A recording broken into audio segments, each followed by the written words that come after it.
Malipay-pay ko ang doon na mo eskwelahan. Hindi na ako makabaklay sa layo.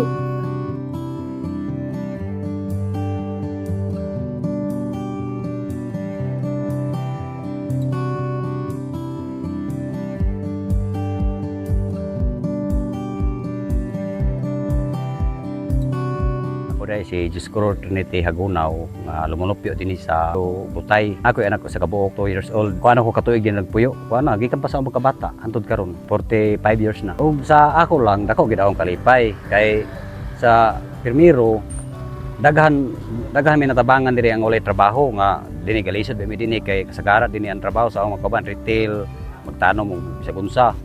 Na nakasulod man ning tupad dinhi alipay sad mi kay ba nasa pila ka adlaw nakakwarta mi makapalit mi sa among panginahanglan matag-adlaw.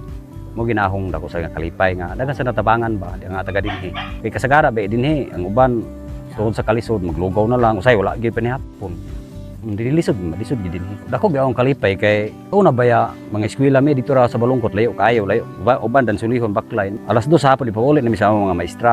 Kay Balungkot baklay baya na magbaha pa rin sa kanang sa pools. Dili mi kalabang mo nang karon nga nanay diri eskwelahan na dako gid among kalipay. Samot na tong sa iba pabitaw mi ma'am. Lisod gid kay siya tungod kay samot na kung hapon maulan among mga bata mabasa gid og ulan then motabok pa rin sila og sapa. Dili na lang namo sila ipa-eskwela tungod kay walay motor. Luoy magid kay magbaklay ang mga bata niya na pa rin sapa labang mono nila nga duha ka sapa unya mamaha bayan na kumulan. Ang eskwelahan diri sa Tanggili this is 5 kilometers away from the mother school sa Iba Integrated School. 5 kilometers na pagin na yung mga sapa nga agian.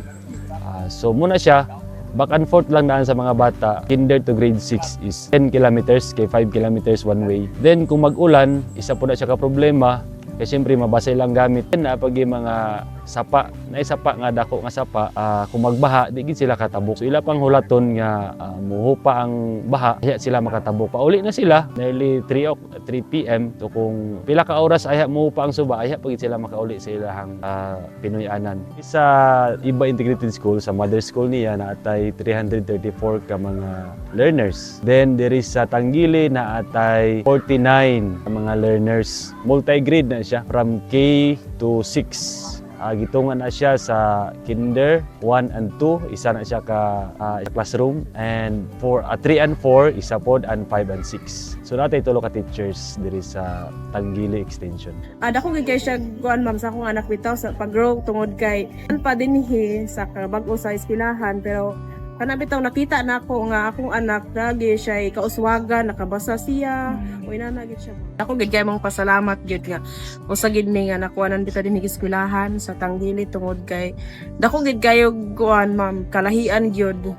Sa una man gyud sa iba pa akong anak is nay panahon ma'am nga maka-absent gid siya tungod kay kanang muulan dayon kanang dili man muulan o buntag pero kana makita namo bitaw mag-alum-um na sa buntag. Sa impact no sa ato mga learners labi na sa ato mga teachers. Asa karon man god ang atong classroom is made of bamboo. So as usual ang kaning kawayan naano siya kanang tawag nila sakit niya buko na siya. So abog na siya mga abog ato murag powder siya adto sa atong mga malanghap sa atong mga estudyante labi na sa atong teachers no.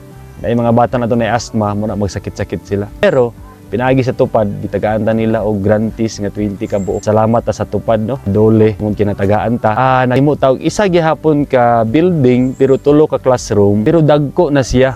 Nearly to standard na gyud siya. So semento pa gyud ang flooring, nindot pa gyud nga kahoy ang gamit, dili na kawayan. Nindot gyud siya. So dili na siya bukbukon. Then sa sulod kompleto na nanay ang division naka-plywood na. Dili para sa una diri nga ang division nato kawayan ra gihapon. Dili na makasaka-saka ang mga bata kay plywood naman, so wala na sila masaka-sakaan. Safety na. Ang safety din, ang ground, nindot na sa atong new location. So, kining sa tupad, thankful kayo thankful kayo ang eskwelahan sa Tanggili Extension.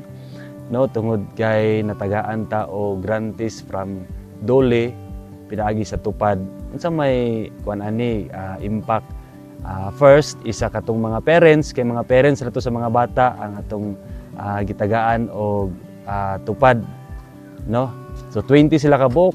So natagaan sila og financial nga sana support. Then sa ato pag yung mga bata nindot na ilang mga classroom, makita man ninyo na Of course, gikan sa grassroots, no?